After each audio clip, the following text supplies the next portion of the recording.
Well,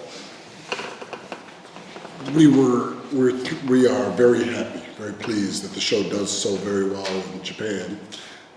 So it's an extraordinarily important market. We believe that it sort of sets the standard for what's going on outside of the country, outside of the United States. So we are excited that we finally get to unveil what we think is the best season yet. And I echo everything Harry just said, and sort of wowed by the fact that the show translates so well in Japan and to Japanese culture. I still pinch myself every day that I have this job, and that this job reaches all the way over to Japan. Yeah, there's an old quote that I like. Heraclitus says that character is destiny. And I think that to the extent that Cooper believes that being the head coach of the team, of the task force, he sets the bar for execution, that our destiny is tied to how we conduct our business and our profession. So that's what I try to convey, is that no matter what's going on personally, we have a job to do. I love playing Aram. Aram sort of, it's no secret that Aram wears his heart on his sleeve. And almost every script, his compassion for every character, and even to some extent blacklisters, moves me, and it is a great honor to play a character like that. I also think Aram takes it very seriously, his job. We are in a secret task force, protecting the public, and time is of the essence. And so each case and each public threat requires the best of us. And I know that Aram would go to any means, and to the ends of the earth to make sure he doesn't disappoint his boss, his colleagues, and at large the public good. And in that sense, I also feel quite lucky. So I think Aram feels quite blessed to be able to work on a secret task force that's doing such important work and dangerous work. And at the same time, I feel quite blessed to have this job. It is an honor, for lack of a better word. It is a dream job for an actor. And so I feel quite blessed. So I feel like those things can mirror to a certain degree, and I do not take it for granted, and also want to work as hard as I possibly can, and I hope to be as diligent as Aram is. Personally, I've always considered it a formula, and I think the formula is action, intrigue, and acting. And to that extent, I think we have an old style television show, Cops and Robbers, but you've got it in a modern age for the 21st century, when so much is unpredictable and it's such a much bigger and more dangerous world. So I think that people are intrigued by its realism, but also by the old school formula. I feel there are 4 reasons that our show works. It's a miracle that any show works, but I feel there are 4 reasons that I find this show to be original.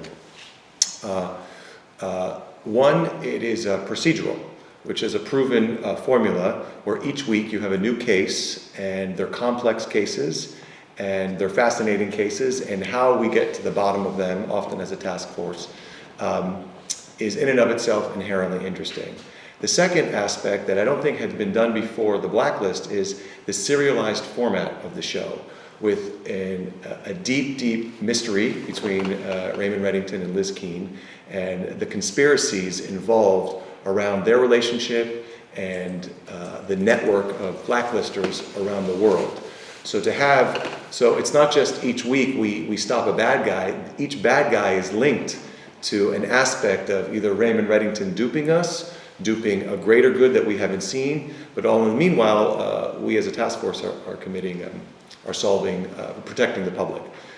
So this combination of procedural and serialized format with great intrigue and mystery, I think we were the first to do. The third aspect is the concept of the blacklister.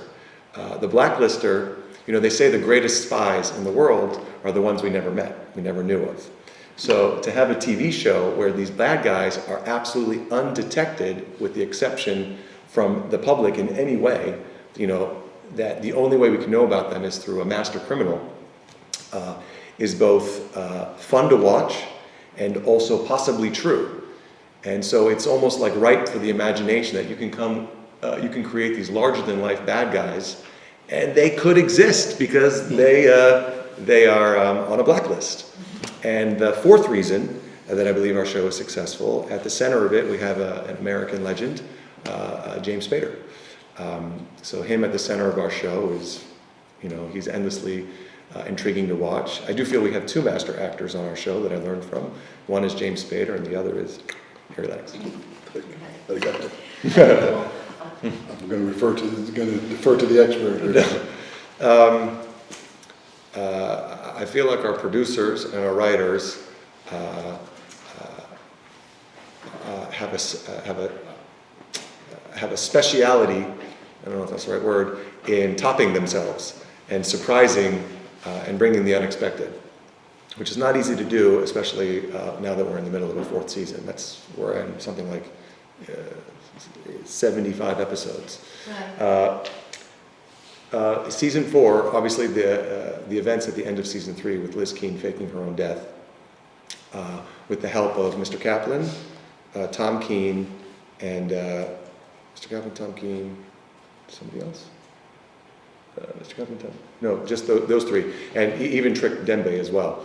The events of those actions will obviously have great repercussions as we start season 4, both with Raymond Reddington, Tom, Kaplan, Dembe, and of course the entire task force, Mr. Cooper, Aram, Wrestler, Samar. The fallout of that is enormous and something that we haven't seen before as characters. And I remember it required a different level of focus and preparation for me to prepare for that moment when Aram learns of that. Beyond that, there is a sort of a new nemesis that emerges, Alexander Kirk, who we'll be spending some time with. And he is right at the heart of some of the mysteries of Liz Keane and Raymond Reddington. So I think viewers will be there. Some of their appetites will be satiated. I arrived a day ago beyond this trip. I also turned into a father-son vacation. My father is here. The last time we got he's a very hard-working surgeon, so it's a real treat to go on a vacation with my dad. Yesterday we went to Asakusa, and we went to the temple there, the Sensoji temple, and the strip there of shopping, and walked around the whole city and by the river, and absolutely loved it. And just on our way there, we had an adventure on the subway. I didn't know, in New York there's the MTA. In Japan there's 2 subway services, 2 companies. There's more, but... There's more? That's why it was very confusing for us. So it took us a while to get used to the subway. But once we got the hang of it, me and my father were both really impressed with how clean and how organized and how well dressed everyone in Japan is. And it's just an absolute pleasure to be here. Kyoto. It was, I can't remember the specific places. We went that time to see The Lion King, which my friend Julie Taymor directed. We also saw a production of, but these are no longer in production, so we saw Coriolanus and Peony Pavilion as well. But I don't remember the actual locations, but we had some rabata. I just don't remember names. Right, they cook right in front of you. Wonderful, Yeah, wonderful. okay. I would like to add, my father was once in Japan about 40 years ago as a medical exchange student, where he came and worked in which hospital? Mihara Memorial Hospital. He worked in the Mihara Memorial Hospital in Isesaki. Ah, okay. And he had a great time. And when I asked him to come along with me, he was very excited to come back to Japan. And after 40 years, he says it's very much like he remembers it. The wonderful culture and wonderful people, and polite and lovely and welcoming. Yes, well, on behalf of the cast of The Blacklist who can't be here, we are very honored that the show does so well in Japan. It means a great deal to us, particularly because Japan has a justified reputation for its incredibly great taste. So we hope we continue to earn your support, and we look for many more seasons to share with you. I would just like to echo everything Harry said. We are thrilled to be here. I am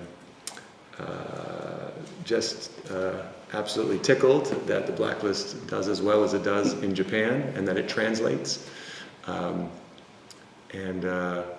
Hopefully for us and for the fans, it continues. And I just observed how fast you type. And Ram types fast, but maybe I could learn a few things here. You type so fast without even looking at the screens, effortlessly listening and typing. So now sometimes when I type that fast and look away, I wonder if people will believe me. But so I'm inspired here by you. It's incredible. But anyway.